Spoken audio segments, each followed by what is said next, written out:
Revolution is upon us. All over Britain, people are dancing to a different tune. Tonight on All Black, we take you into the underworld of jungle. Jungle is a London something, and a London something this. Take up on the rhythm like a Helios rider, rider, rider, rider, rider. Take up on the rhythm. The scale of this scene is gigantic. When you hear jungle music, the beats there, but it's alive, and the bass line just holds you. I think it's very sexual music. I heard the beat and it was like, yeah, I was getting back to my roots.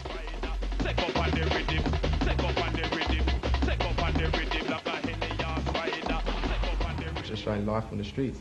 I mean, America got hip-hop, Jamaica, they got their ragga, we got jungle, simple. Jungle has been called the sound of urban Britain. It takes dance music back to its black roots. It emerged in the late 80s as a breakaway from the rave scene when DJs started experimenting with black sounds. Until then, rave music attracted a largely white audience, but jungle's rhythms and bass lines appealed to black youth.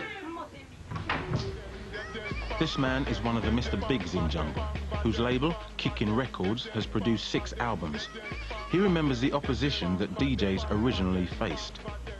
Certain faction of the rave scene started to dance with a more breakbeaty with the ragga samples, and certain people, some of the white boys would say, yeah, I'm not dancing this jungle bunny music. So it created a kind of a split really, and when Smiley and PJ really said in the early part of the 90s, saying, well look, we feel jungle is an insult to black people, they were right, but it's kind of backfired because jungle is now becoming a big thing.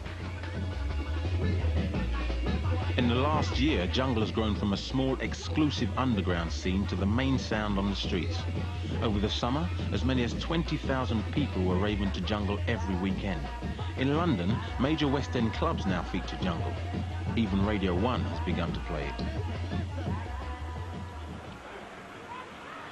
MC Lenny's job is to work up the crowd at the raves.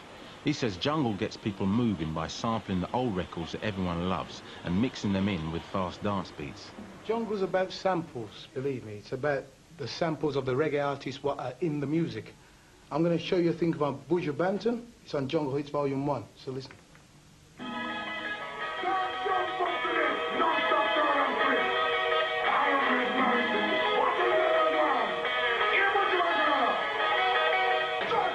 And it doesn't have to be just ragga, just reggae. It can also be soul. Listen.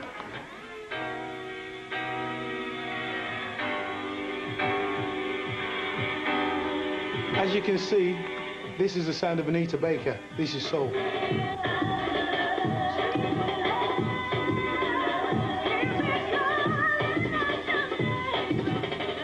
Just giving you a taste that it's not about anything else, it's about the samples. Whether soul, whether reggae, is still black influenced. That's why the boys are onto this lick here. They don't know, you know what I mean? So you can just In this scene, the DJs are also producers and musicians. Fabio and LTJ Bookham were amongst the earliest creators of jungle. They say it has certain distinctive trademarks. Well, I think it was just like a blend of reggae bass lines, you know. It was just, it's a bass thing, really. It comes off the bass line. You see, that's the difference between jungle and techno. Techno is kind of like high frequencies, and jungle is low frequencies, like really heavy bass, exaggerated bass. But I think it's just coming from soul, reggae, all kind of forms of black music. It's got a touch of, everyone's like inspirations, isn't it? And yeah. Mingled up and... And even jazz, because it's quite freestyle as well. The thing that makes it different from a lot of other music is the speed. It's just a lot faster. Affordable computers have opened up music making to a new generation and revolutionized the creative process.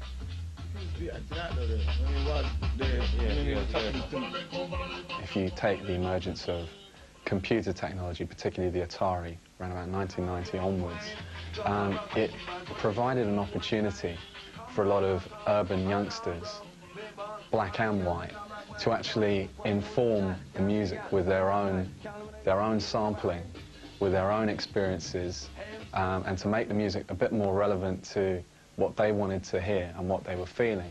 You know, the computer technology just created a whole generation of bedroom junglists. Technology's been the most important thing, because without people being able to go out and just spend a couple of grand on a computer and a sampler, then they couldn't there's no other way of laying down the music. You got to go and sort of a big studio or do this and do that. So technology's been the main sort of reason why people can go out and do what they're doing now. A lazy Sunday afternoon in North London, and a young computer genius is working at home. What about the bumper part? Would you do that as a separate mix on the tape on the recording? Andre and his friend Rodney, also known as Shy FX and MC Gunsmoke, are busy composing a new tune in Shy's bedroom. As Gunsmoke's voice is recorded on his sister's tape deck, Shy samples the beats on his computer. As far back as I can remember, I always wanted to be a gangster. To outer order, man a go on like them a big time gangster. Walk up and load with them gun in a them collector. So your next man, Hey, wicked. like any pussy that come cross the border. Get in a them with them, draw them boys to master. How we a gangster, and we to outer order. Wicked. Hey, original. You know that? Part 2. What is this, part 2, Shy? Shy, a trainee studio engineer and student Gunsmoke, use their every free moment to finish their single Gangster 2. In a month's time, they'll be performing it live.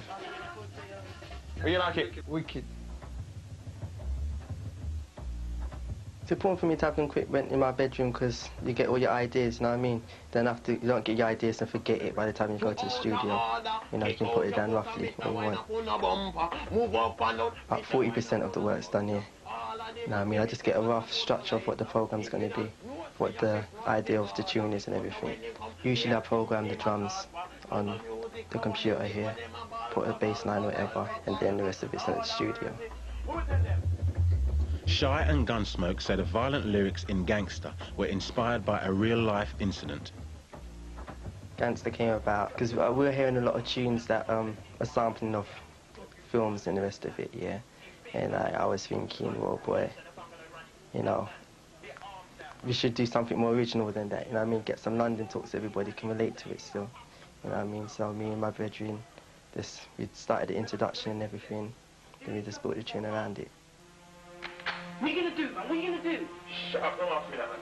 Don't kill him, man. Some boy was running another boy, whatever, and his friend was telling him about it in a car. They see the boy that was running him, so they get out of the car, kill him basically, jump back into the car and go about their business. Instances like that do happen, mate, not usually with a gun or something, but instances like that do happen. That's why I put it in there in the first place, you know what I mean? So everybody knows what we're talking about. There's things that are happening still. Maybe not that extreme, but things are happening. Watch, when I see him, I'm gonna teach him I don't care. He got too far now, you understand? Gangster Jungle is often criticised for glamorising violence, but not everyone agrees. If it's a reflection on the reality which an individual seeks to portray through his or her music, then I cannot see how it can be a negative thing. They feed a mainstream, predominantly white fantasy about the lifestyles and the primary definers of blackness in Britain, the way in which young black men are seen to be running wild. And if, by feeding into this fantasy, artists embracing the so-called gangster rave genre can make money, then that is deeply subversive. Rebellion. True rebellion.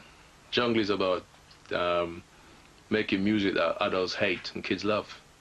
It's like the old rock and roll story, you know. It's like, if it's loud, I hate it. So I think personally that jungle is popular because the youth can let off on it. It's like it's an escape from their kind of society and environment. So, you know, anybody over 25, watch out. Watch this!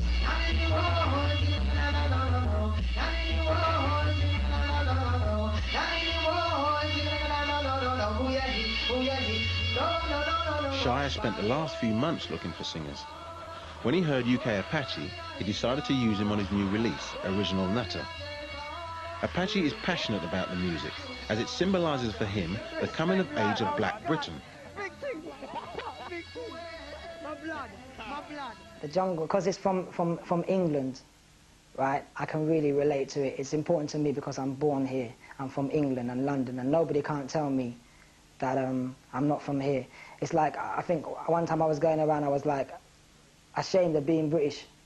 Yeah, we got Woolworths, Marks and Spencer's, Sparks, and it's like the jungle has drawn me back into my roots, where I'm from, because though my parents are from, like, I'm half Arab, half Asian, African, I can relate to those countries only up to a point. Like when I talk to my children or whatever, I can't talk to them about Africa.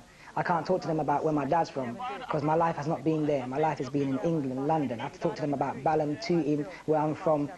So if you're born in England, be proud of it. And don't make nobody tell you no different, no BMP or anything like that. Give us some of the voice. Pretty brown eyes, you know I see them. The jungle is British, I can really relate to it, you know, and it's our music. It's a disguise the way you treat me. Oh gosh. With your pretty brown eyes, keep on digging. Sure, man. That's for real. There's the contract there.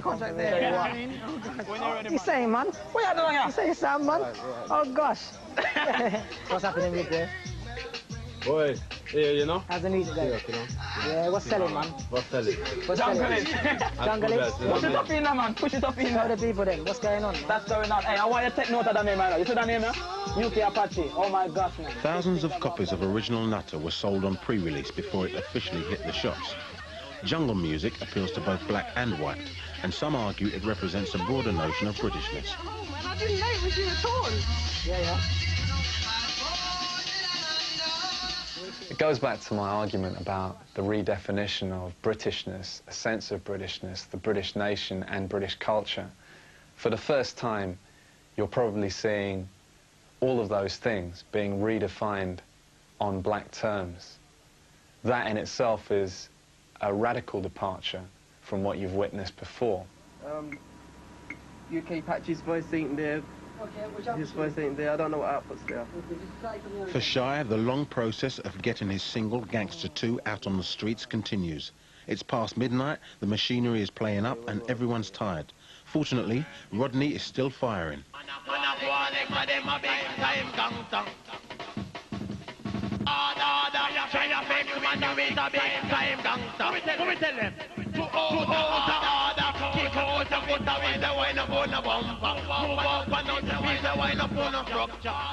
Shy has invited DJ Ash from pirate radio station Cool FM to listen to the studio session in the hope that he'll give the tune essential pre-publicity. Ash was impressed. Gangster 2, it'll be a hit. It will be a hit because it will get the right publicity. It will go through the right channels. I think it will do very well. And also any future stuff that Shy does as well will do very well. Original.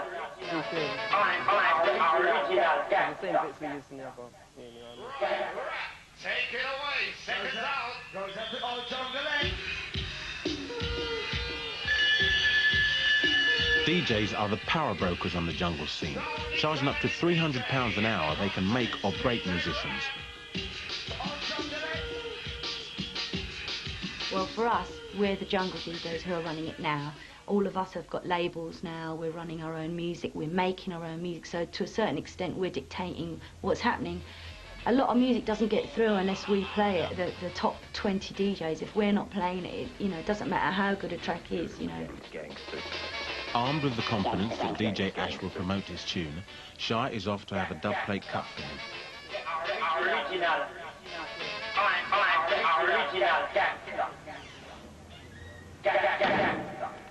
Okay, so what speed are we cutting at? 45. 45, okay. Costing £30, a dub plate is a limited edition record. Artists and DJs press them to test public reaction to a tune before its release. They're a key feature of the jungle scene. On this particular scene, we play them to get a reaction. They're like stuff that isn't coming out for a while. Just, it's a tester. what do you think of this? If you like it, cut it, get a reaction and let me know. That is what a dub plate is meant to be for. If you're a DJ and I'm a DJ and you go to a record shop, you can buy exactly what I can buy. So how are we going to be different? Now, if you could get certain dub plates and I could get certain dub plates, that's a chance for me to prove my style against yours. Yours isn't going to be the same as mine. What's happening? Oh, you're right. I'm all right. Very good. Got some good bits in today if you want some. And a certain way to get through to the DJs is through giving them a dub plate. That's the best way for them to play it. Of course, Fabio and Groove Rider play something, everyone listens to it, you know, everybody wants it. It creates a buzz on the track, and that's how it sort of snowballs into something that's wanted. You good? Do some shopping? Yeah. This guy's come all the way from Canada to get his vinyl. The DJs are the ones who influence any scene, and the artists. Now, because most of the music you hear, you won't see live PAs for these jungle, apart from Levy. They have to buy the records, the vinyl, and the DJs are playing the vinyl, so it's down to the DJs to influence the music. They can either kill it or take it somewhere else. Yeah, I'll mix this one for you. Because I like you so much, you're such a good DJ. The close-knit DJ fraternity is suspicious of jungle's imminent explosion into the mainstream. What's happening, guys? Right, Trace? Right, easy. Safe? Yeah. Right, right time? Yeah. Yeah. Right, Steve, man. Yeah, man. Right. Safe. Oh, cheers. Wicked. It's a youthful music, and it's not for the charts, you know. It's our music and we built it, do you know what I mean? And I don't want to see all the major people jumping on it and exploiting it, you know. People have tried to cross it over into the mainstream, and for me that just loses the whole flavour and the idea of the music, you know. It's an underground vibe, that's the way it should stay, do you know what I mean? Everybody takes a beat. As we take a right tour, reaching out to all original gangster girls. True to the spirit of jungle, last week Shy turned down a 6-figure sum for a contract from one of the major record companies. Instead, he's releasing his tunes through a small independent label, Sounds of the Underground, who have promised him greater artistic control. Virtually all jungle is still marketed through small independents. I think the important thing with independent companies in the UK, is, well, ourselves especially, is that we go 50-50 with the artist, right across the board. So he will come in, he will make the music, and we will incur the expense of manufacturing and promoting that music. And at the end of the day, we'll split it 50-50. Whereas if he signs with a major, he may get 12 to 14% of the retail, maybe. In our contracts, our artists have the final say on mixes, on artwork, on remixes, on anything. And that's very important for us, because with something like jungle, you have to treat it with a bit more respect and let it grow naturally, and the artists grow naturally. I think even if you spoke to the majors, they don't really care. They'll tell you that they don't care, really, at the end of the day. You know, as long as they can make money off you, that's all that really matters. A lot of people are weary, they know, you know, even from people like George Michael, if you see him kind of like getting distressed by his record company, you can imagine. And he's one of the biggest artists of all kinds of music in the world. Do you know what I mean? And from the little boys from Brixton or wherever, they know they're going to get manipulated. At the end of the day, I just think that I hope a lot of them ain't silly enough to kind of not get anything out of it themselves. EMI is an international company with top artists on their books. Their A&R manager, DJ Elaine, is on the lookout for jungle talent. You know, I'm not quite sure why a lot of the guys down there don't want it to go commercial, but, you know, I think in every field you'll find that a lot of people that originate stuff and whatever, they get a bit kind of green or whatever with envy because someone else is kind of crossed over. Wicked, wicked, jungle is massive. Wicked, wicked, jungle is massive. Wicked, wicked. Rank Records is a small independent label. They signed General Levy to perform Incredible, which immediately hit the top 40. With the remix currently in the top 10, Ant makes no apologies for their mainstream success. After they found that the track had actually done quite well on the underground, then it appeared to them that they should actually try and do something much more important with it, like take it up to that step where they could get it into literally every shop. You can get a real feel as to how jungle is, and it also gets away from the fact that jungle, is made by people in sort of bedrooms and You know, you actually get to hear the records on vinyls, and that's it. This is actually bringing that step closer to, you know, getting to know who the artists are. Yo, my day will of them and spin them like a windmill. New talk for them. When Incredible first broke into the charts, rumours spread that the former reggae artist was calling himself the King of Jungle. Pirate stations boycotted the tune, saying that he was selling their music out to the mainstream. Now we've got M-Beat and General Levy, first Jungle on Top of the Pops ever.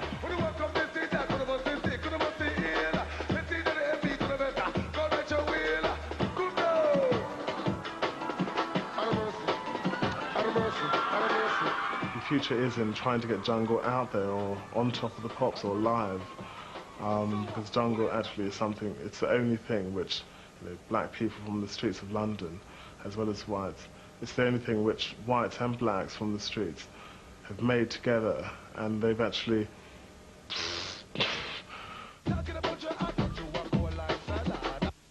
I don't really want to talk about General Levy, because General Levy don't deserve no time on the air whatsoever.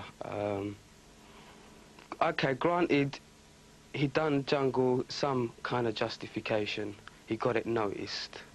But for him to rap off his mouth and say that he started jungle is nonsense. And that's all I have to say on the matter. They should talk to the man himself, and then I would set the story straight. Did not say that I want to be the king of no jungle. Come to contribute, make people feel good. Who like it, like it. Who don't like it, just bite it. He hopped from this music to that music, hopped to the jungle bandwagon, and then it's gone on like he was running it. You know what I mean? This the program, going on about he big up jungle and the rest of it. We don't need people like that coming in, you know what I mean, and riding off it and saying that they big it up, because he never big up nothing. Incredible. Now, it's not his fault that he went into the studio, he was inspired by the sound, by the vibe, whatever, he made a record, and it was a hit. Now, a lot of those people that are criticising him, if it didn't happen, then we wouldn't be here today talking about it, all right? And then they would be saying, why the hell is no one taking any notice?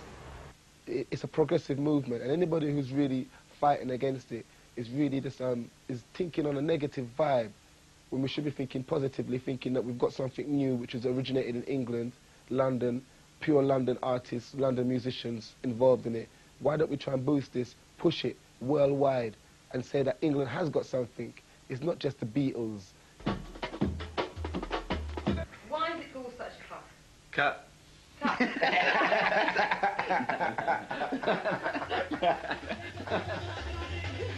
Shy's big night has finally arrived. In 8 hours' time, his posse will be in Wolverhampton for their first performance in front of a live audience.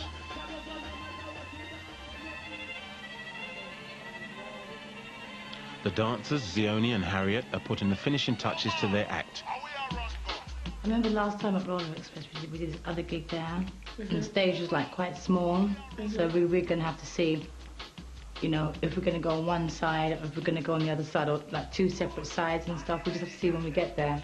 All right, so we ready? Should we loosen up a bit?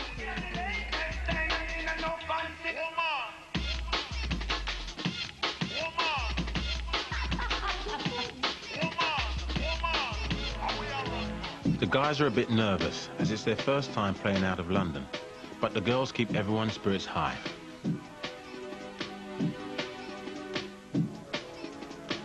Wolverhampton with Shy Effects. Yeah. And we're just going to kick it up because we love jungle music.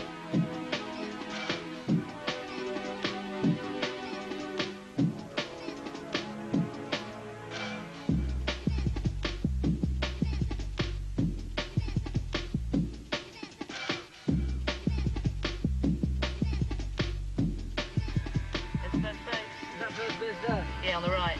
The posse arrive at Wolverhampton, and there's the usual confusion. The DJs are refusing to introduce the band from London as they weren't told they were coming. The guys aren't happy. The dancers are annoyed because there's no room on stage for them, so they have to perform elsewhere. Eventually, everything is smoothed out, and it's time to perform. Right here tonight, a special treat. Let's give a big round of applause for UK Apache, Gunsmoke, and Shy Effects.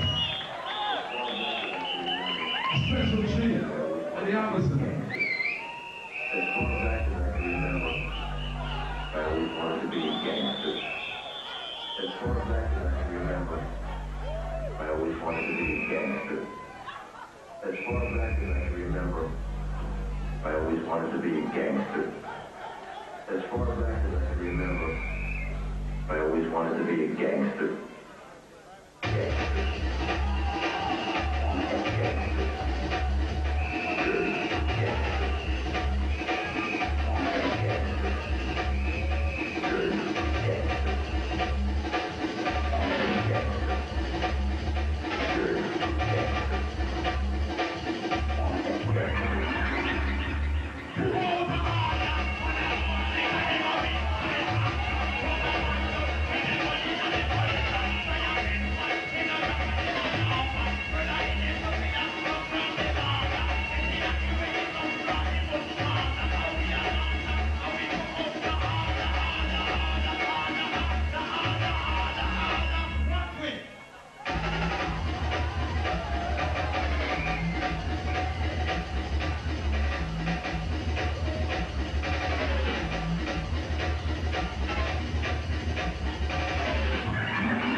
Wolverhampton was a great trip, you know, we had enough joke, enough laugh. Tore it down, man. The crowd, they wouldn't even give me a chance to do the tune, really. I had to laugh halfway through it. But that was a good response. It was good, it was great fun.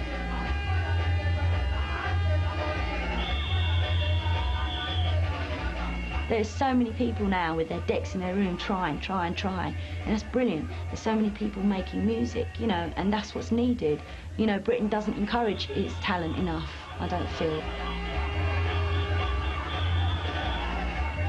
Jungle for me is another modern phenomenon which will cross over and start to influence major artists. Even within the next year, you'll see that happening. When something makes enough noise, draws enough attention, you can't ignore it, you have to just go with it.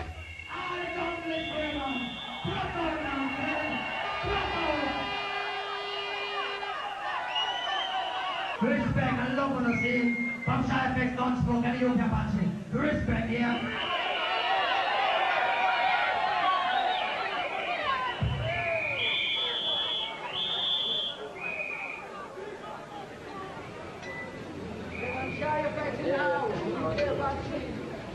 Jungle in there.